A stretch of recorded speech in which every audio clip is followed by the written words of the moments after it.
You've been invited to our conscious playground to play, to create, to access your flow, and to charge your inner being's light. Our physical world is full of manifestations, and isn't it fun when you get to go to a space where you get to visualize and share in a non-physical plane, where you can see things differently, remove obstacles, and connect to your highest, most exuberant self? Join Tomas and Lisa in our conscious playground and allow your soul to play. Let awareness, healing, and peace flow in your experience. Welcome, everyone, to our conscious playground. I'm Tomas Garza. And I'm Lisa Berry. And with us today for our very special first guest episode is Joseph LoBrutto. And this is going to be so much fun. We're looking forward to having you here on our conscious playground, Joseph. Just by way of quick introduction, Joseph is an evidentiary medium that is on the fast track to becoming one of America's best loved mediums. He has been a powerful psychic medium for many years and is also known as a man of God, serving God through his gifts as a channel, psychic medium, and healer by bringing wisdom, inspiration, healing, and the teachings of God's love to everyone. And Joseph has been interviewed on NBC and ABC, along with numerous radio shows, and cited in major newspapers and magazines as one of America's best evidentiary mediums. Joseph, welcome to our conscious playground. It's a pleasure to have you. Thomas, Lisa, thank you for having me. It's a pleasure being here. Oh, this is like our first play date. I love it.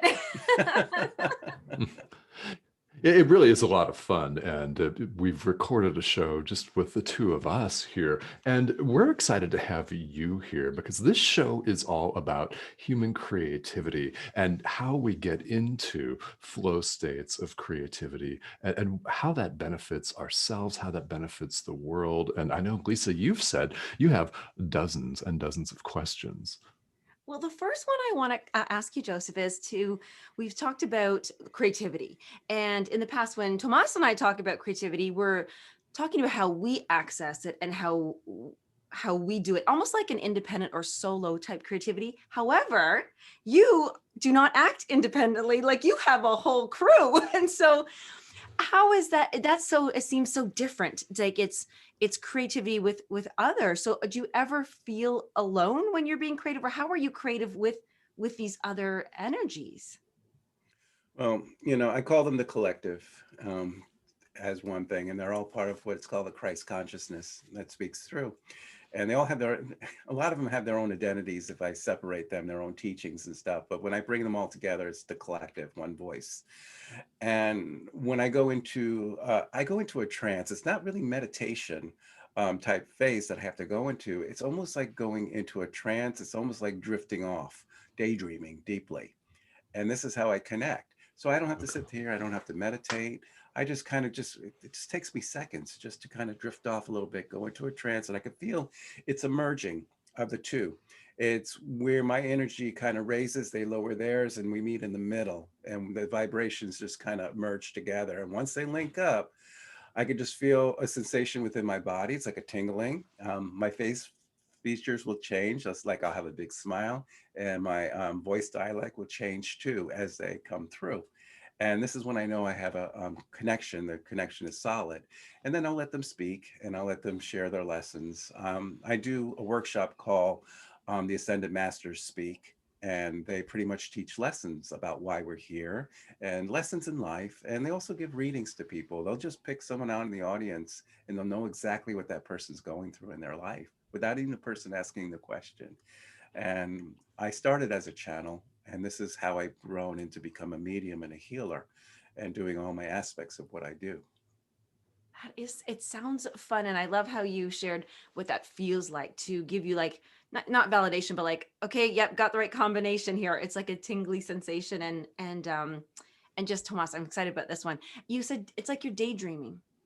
And that was, I knew Tomas kind of lit up what I was saying. Yes, it's like you're not meditating it's like daydreaming. And so we all daydream. Can everybody? Exactly. When we daydream, we kind of shift. I remember I was the biggest daydreamer in school, and I used to bring notes home from the teacher. Joey's daydreaming, not paying attention. He's off in Never Never Land. You know, now I know why I was off in Never Never Land. Now it makes sense.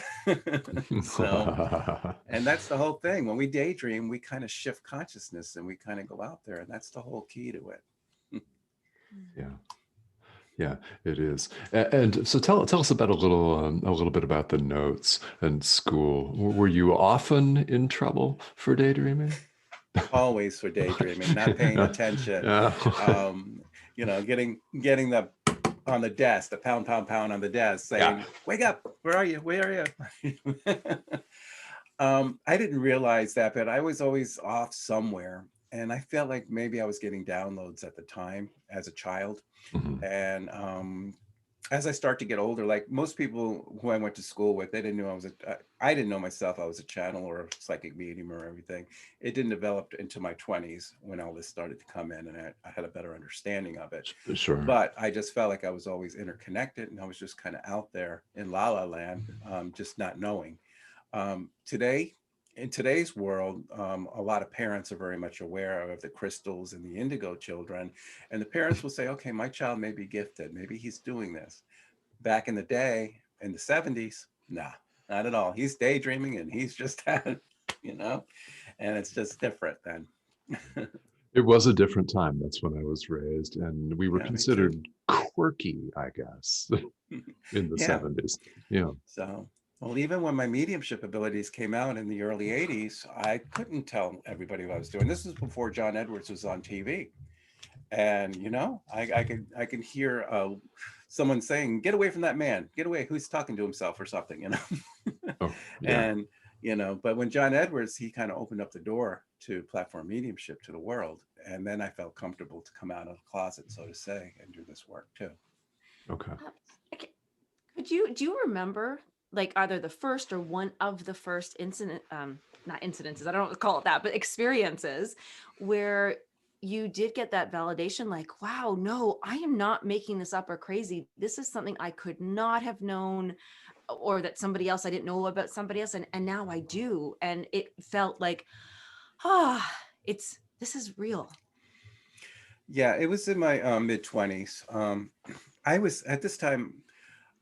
I wanted to learn. I saw a television show called Out on a Limb with Shirley MacLaine, and she invested in a channel in Europe. And this person went into trance, blindfolded, and brought in his guide, but talking about Shirley, about all her experience in life, things that are happening. And I remember sitting there at the edge of the seat watching this, saying, I want to learn this. So a person here in Palm Beach County, Florida, named Marilyn Raphael, took me under her wing to groom me to become a trance channel. So as I was learning to become a trance channel, I had my cousin, whose name is Joe LoBrutto. It's an Italian thing. Everybody's named after their grandfather. He's about 4 years older than I was, but he used to come over with his wife, and my ex-wife and I used to go and channel, and they used to watch me channel. Well, long story short, he passed away around this time, 34 years of age, very young. I Ooh. remember going to his funeral, and on the way home, just very angry with God about how can a father of two small children, he had a 2-year-old and a newborn, just pass away like this. And then all of a sudden I'm sitting at a red light and I heard his voice clear as day. As I turned to the passenger side of the seat, he was sitting there. He said, Joey, you have to talk to my wife. You have to tell her that. I thought I was losing it. If I was driving, I would have hit a row of cars right there. Oh. So eventually he went away, and I thought I was going crazy. I was in my imagination, maybe it's part of the grieving process. But days later, as I was sitting watching a movie all by myself, there he popped up next to me on my couch. Hey, are you going to talk to my wife? Startled me. Then I asked him, give me something that I don't know about, and then to give me validation. So he says, use the word cheese. Just call her, just say cheese to her, and she'll know it's me. Well, I got the courage to go to Mary Lou. Mary Lou knew I was channeling and learning to become a channel, but I wasn't doing any mediumship work. And I said, listen, I think your husband's trying to talk to me, but I'm not sure. And I asked him for a validation. The only thing he told me was to say cheese to you, the word cheese. She started crying, her mouth dropped open, and she ran out of the room. And I'm thinking, oh my, what did I do? But she came back with full of letters in the box and stuff, letters and cards and stuff. And she started opening each one. Each one had the word cheese written on there. Hmm. I looked at her, I said, okay, what's that about? She said, well, they called me Joey. I said, well, Joey, it's a sexual thing between my husband and I, and you'll never know. But that was a strong validation for me. And that opened up the door. All right. Wow. So, Yeah. yeah. That And from there, my cousin Joey, he opened up Heaven's Gates, and I started seeing spirits ever since. And I started developing stronger and stronger since he passed over. did, did you get your answer? Like why a young father with young children left or went or did? Yeah, it's part of our journey. It's part of our life, and it's part of learning lessons and stuff. And I have wrote about that. Why do young people die so young? And a lot of times they're here briefly on this time of earth to teach lessons for those who are left here behind. So even though they left here early in life, they're teaching lessons for those of us.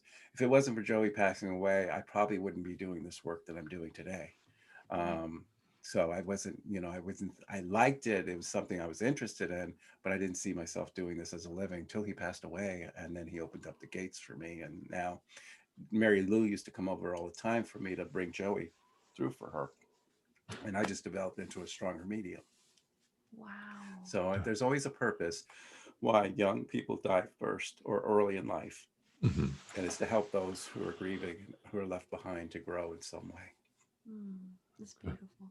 Yes, and now, fast forwarding, you have appeared on television and in major magazines, and the practice of mediumship, your practice of mediumship just grows and grows. So, how different is it now now that you have been doing this for a while? Is it any different as far as your prep or your energy, or is it exactly the same? Um, well, the prep is a little easier than it was. When I first was developing, I was nervous. It's like going on stage Mm. in your underwear. Um, I, al- I always had a fear that I was going to be in front of people and have nothing come out. That Uh, was always been my sh- fear. okay. Yes. Yeah. And that was at the beginning stages on Hmm. everything. But now, ever since I've been doing this, I always brought messages for everybody. So I've never had that fail before. So that fear is gone now. Um, so in the prep, I used to meditate real hard and just clear, but right now I don't. I have a on switch. I have everybody count 1 to 10 out loud and say your first name 3 times, and I have everybody say it at one time, and that's my on switch. Once I hear everybody go 1 2 3 all the way to 10, and like Mary, Mary, Mary, and all their names, I'm on. All right. Yeah. So That's so yeah, fun when so you said that. I'm worried about, nothing coming out of your mouth. It's kind of like, in a playground when you go to play and there's no kids, you're like, I'm by myself. yeah, that's true. Yeah. But they, So they all come out. Do you call them spirits or energy? What's the term that you use? Or the like um, collective, but spirit well, the or collective, I call them guides. And that's who I work with. And the loved ones are crossed over. I call them passed over loved ones on there. They could be referred to as spirits too, but I like to identify them as guides. loved ones for everyone. Do they Spirit enjoy it? sounds a little bit too spooky sometimes, Yeah, and they, like a so ghost. that's why I like to call them loved ones. Do they Okay. enjoy coming and chatting? Ooh. Oh yes. Uh, I I have this uncanny ability where I believe it came from because I became a channel first. When I channel, I step aside and my guides come and merge with me and they speak through my voice to people. Since I learned how to do that with my guides, the loved ones will do that too. I'll have like Uncle Henry here and okay. he'll be saying this and saying that. And all of a sudden I'll step to the side and he'll be talking to you one on one. I remember, I can remember this reading I just did the other day. It was for brother and sister and mother, and the father came through. His name was started with an R. Well, I'll get the name in a minute. Um, as I was saying that, he jumped in. I says, "You taking care of the old Ford? Are you cranking it up for us? Because if you don't crank it up, the engine's got to seize." Oh. He went back like this. He went, "It's a 1928 Model T he has." And he said he hadn't cranked it in a while. And the father came out and talked directly to his son. "You got to crank that thing or the engine's going to freeze." Uh, So that's how they just kind of come in and just take over. all right. So, Yeah. yeah. What's the funniest thing that has ever happened? Funniest thing. Okay, yeah. As a physical mediums, things do go bump in the night, meaning that we hear knocks, Oh yeah. um, and the Alexas will go off for no reasons, or television sets will go on. Mhm. But one day we had, I tell everybody silence their phones or turn them off. If you want to record, just silence the phone. And a woman was sitting there, and all of a sudden her phone went off. She had an app on there that identifies the first name of the person, and all of a sudden it says, Betsy's calling, Betsy's calling, Betsy's calling. She's trying to shut this off. She couldn't get it off. She ran upstairs. And I was reading a person at the time when it went off. She was apologizing. And then I said, there's always a reason for something. And then I asked the woman I was reading, I said, is there a Betsy in spirit? She said, well, my mother's name is Betty. I said, close enough. So, There you go. and that's the person I was reading. So that was kind of a humorous type of thing. But a lot of things like, okay, I was in a group gallery. It was a mother's bereavement group of mothers who lost their children. And I was reading for a woman who lost her daughter. Mhm. And we're outside by this in the screen porch by the pool. As I was reading her, a black snake slithered out under her chair and knocked her water over. All the women got up screaming. The hostess ran upstairs and got her husband hiding in the bedroom, brought him down, and said, some reason men, I have a hard time getting men to see these things. Uh, She's apologizing, said she never had snakes in here before. And as the husband was getting it out, everybody was getting back in their chairs. And I went back to this woman. I started to read her again. I said, wait a minute, there's always a reason for something. I said, did you ever had an incident with snakes? She paused. She said, oh my God, Joseph. She said, when my daughter was alive, I was in the kitchen and I opened up a cupboard and a black snake came out. I came screaming out the front door, yelling, snake, snake, snake, as my daughter was pulling into the driveway. She thought I was yelling, fire, fire, fire, and she was mm. dialing 911. And it became the family joke. For some reason, Oh. her daughter got that black snake to slither under her chair just to bring up that story. So No. these are the things that happen. Ah. When So you I say have, close enough, I like that you said that, because a lot of people are really like, well, then that's just you were reaching kind of thing. But does the energy get translated differently, like telephone game, you know? yeah, sometimes it's not clear. Like Betty and Betsy's very quick. It's very close. And, the woman's app probably didn't have Betty on the app. And maybe Right. her friend was Betsy, and didn't have Betty. So Betsy was close enough. Right. So, and that's where it came through. So, It's like, sometimes I'll get things like cities. I'll say, okay, I'm in Ohio and I'll name a city next to the city. Well, no, I'm in Cleveland, but that's I say Cleveland. I said, well, we were 40 miles from Cleveland. Close enough. out of the whole world. So, out of the whole United States, I'm only 40 miles from where you live, Cleveland. Yeah. Cleveland. So that's why I use close enough. Right on. So, So when they're, this is so interesting. I'm freaking out. Okay, so and they go, what? Why do they like? We have Tomas, Lisa, Joseph. We're all here, right, in quote unquote right now, mhm. and they're where they are right now. But it's like a veil. It's like we're all here together, and they still feel it's really important to, you better crank that engine because it will seize up. They still, Mhm. do they still have concerns and cares about what's going on here, They're there? very much a part of our lives always. They don't disappear. When I have read people like 5 years ago and they come see me again 5 years later, I'll say word for word exactly what I said 5 years ago. And it just shows that they're still present. Like last night in my, I do a lot of home galleries and things too. And I was mentioning to someone about just something that she just did an hour ago before I came. Um, I was mentioning about something about looking at pictures of butterflies, and she had a butterfly collection, and she was just reorganizing the little butterfly wings about an hour before I got to the house. And I was asking, what about the butterfly? I see butterfly wings though. You're catching butterflies or something like that. I said, Joseph, let me show you something. She bring down the box. These are my butterflies. And I was just fooling around with them just about an hour before you got here. Oh, So, so that shows that they are watching over us, and that they're, okay. a lot of times when I do live events and stuff, or even Zoom events, I have a show on every Wednesday night called Love, Laughter, and Healing. And I have a co-host, Kristen, with me. And I'm reading someone, and I would say, all right, they're telling me that there is a ruby ring that you're wearing. And then they'll go, yeah, there it is right here. Or Mhm. next to you, there's a clock that has a cuckoo in it. And they'll go, oh my God, it's right up here above me. So they describe things that are around them too.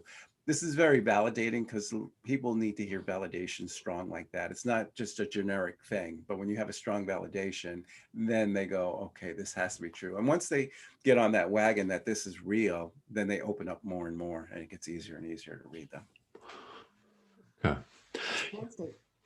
Yes. Yeah. I mean, it really is. It's about. It seems like it's just about getting into that flow, and then it's interesting to me that you just have access to this now. You don't have to go into a state of meditation necessarily, and when a reading or when a session is over, do you find your energy level is impacted in any way, or how does that? It is depleted.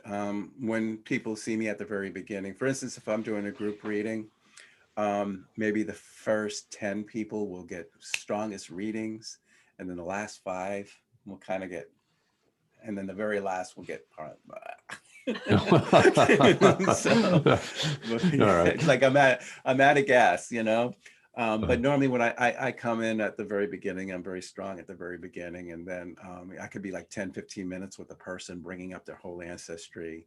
And then toward the middle, maybe bringing one person for that person a few minutes. And then at the end, I'm kind of like, if I sound like I'm guessing, I don't want to do this. I'm sorry, I cannot make a strong connection mm, because I don't want to sound like I'm guessing.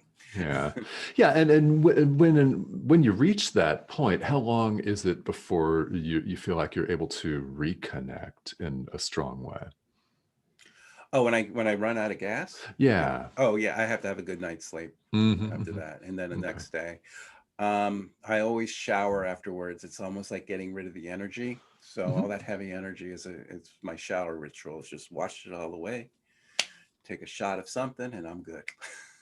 All right. Do you find that That's they how. do not leave you alone, but that they do you have to ask them to say, listen, I need some sleep, or do they just know, or do you have to set boundaries? I've developed where I set boundaries at the very beginning. Yeah, they used to bug me. They used to drive me crazy at the very beginning. So I had to get strong enough to set boundaries. So, like if I'm doing a group event, I say, thank you very much for coming out tonight.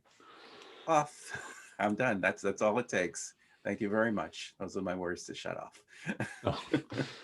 I love it. Yeah, yeah. That's very interesting because a lot of people talk about this type of work as being very energetically depleting. So yeah. It is. There's two aspects. Now, when I channel my guides, I'm just full of energy. When I'm doing the healing work, when I bring the guides work and I'm healing people, Hmm. energized. I'm good to go. I'm fine. Okay. But the mediumship work, like draining a battery.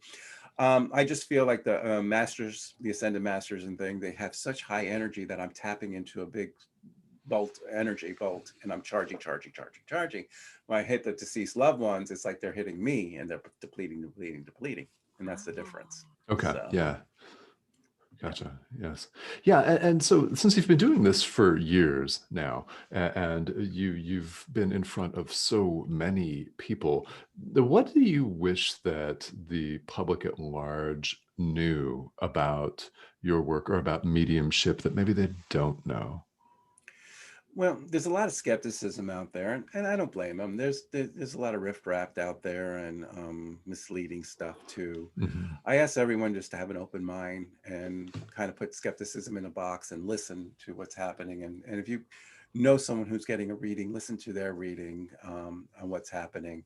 Hmm. And to get out of it is mainly closure. It's just to get the healing process going because a lot of times it's we are suffering here. The loved ones that are crossed over, their suffering is finished. It's all in the past, so they're not holding on to that anymore. But here, as beings, we're still holding on to the suffering and the grieving, and they just want us to heal from this aspect, to know that they're okay, and they're just worried about us, to making sure we're okay. And that's the message I would tell everybody. Hmm.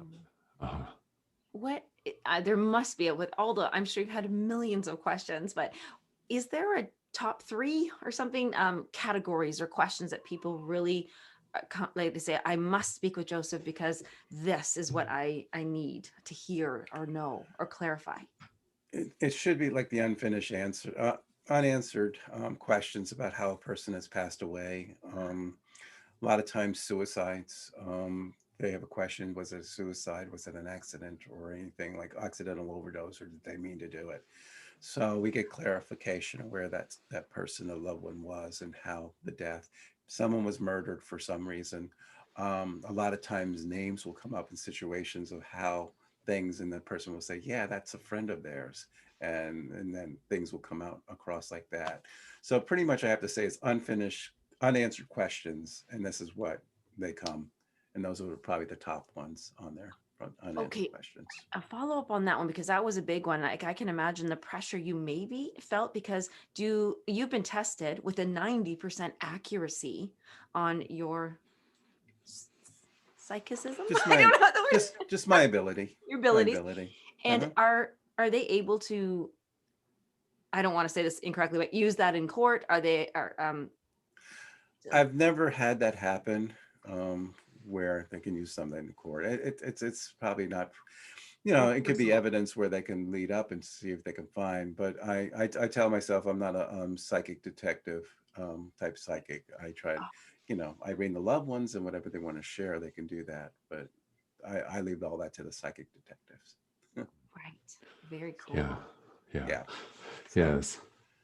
Well, and there's so much that's involved in your work and as a medium, as a healer. Joseph, if people want to find out more about you, if they'd like to get a hold of you and contact you, what's the best way for them to do that? My website is ourjourneyoflife.com, and all my Okay. information is on my website. You also can friend me on Facebook under Joseph LoBrutto, and probably those are the best ways. Also meetups and YouTubes, but ourjourneyoflife.com, just the website. Everything's there. Okay. And that's ourjourneyoflife.com. And as we were talking before, we know that you're looking forward to traveling. Now, you currently do plenty of work here on Zoom and online, correct? Yep, I have been doing plenty of work here, but I love the road. I Oh, love yeah. traveling to different places and just doing it's like a whole weekend of event. It's like at the Mhm. end of the month, I teamed up with my partner, Kristen Owsley, and we're doing a whole big event at the end of the month here, 7 workshops and events together. Okay. And she's a good intuitive as well and a good reader, and she does this excellent teacher. So she's teaching workshops, and I'm doing a lot of my things too. And so and we want to take this to the road. Yeah. Yeah. No, it's Yeah. the Night of Love, Laughter, and Healing Tour, I call it. So, All right. and yeah, so yeah. But Uh, before she came into the picture, I used to do this on my own. I used to just travel different places, metaphysical places, and I'm always asked to come places and stuff, and they'll put me up somewhere, and they have their own clientele and to come out and everything. So Okay. it's Yeah. it was a lot of fun. Beautiful. Kind of missing it. Sure. I'm just curious, does it, when you do it electronically, so whether it's Zoom or on the phone, is there anything that's lost? Or do things, is it just as good as a reading or? The reading is good, but before COVID again, the spirit would have matched. They would merge with me. Right. The wife who lost her husband will get up through me and hug her. And Mm. Oh, I have people say that, oh my God, that's how my husband used to hold me. Ah, And they yeah. could just feel that. Hmm. That's what's missing through this. Mm. Yeah. So, Yeah. right. yeah, I'm very personal. I go through the audience. I'll share a story real quick. I was doing a group reading, and I was reading for a woman sitting in the front row. And I said, did your fiance passed away? She said, well, it was my boyfriend. I said, he tells me he was going to ask you to marry him. He said, well, that's what his friends told me. I said, were you supposed to go on a cruise? He said he died before the cruise. And I said, I hear a motorcycle going by. What about motorcycle? He said, that's how he died, on a motorcycle. I said, well, he's telling me that he wanted to marry you, and this is what the cruise was about. And then all of a Ah, sudden, I felt him merge with me and jump into my body. I went down on my hands and knees. I grabbed her palm of her hand. I grabbed one finger and I drew a heart in the center of her palm. She started crying and she couldn't stop. And as soon as she got her words out, she said, Joseph, when we lay in bed, he does nothing but draw his hearts all over the back of my body. Oh, ah, So for him to come and draw the heart and the palm was just his way. And then I okay. proposed marriage to her through him. Oh, wow. All right. All right. So made me that's almost cry. Oh my gosh. I love it. yeah, so that's a story I have to share.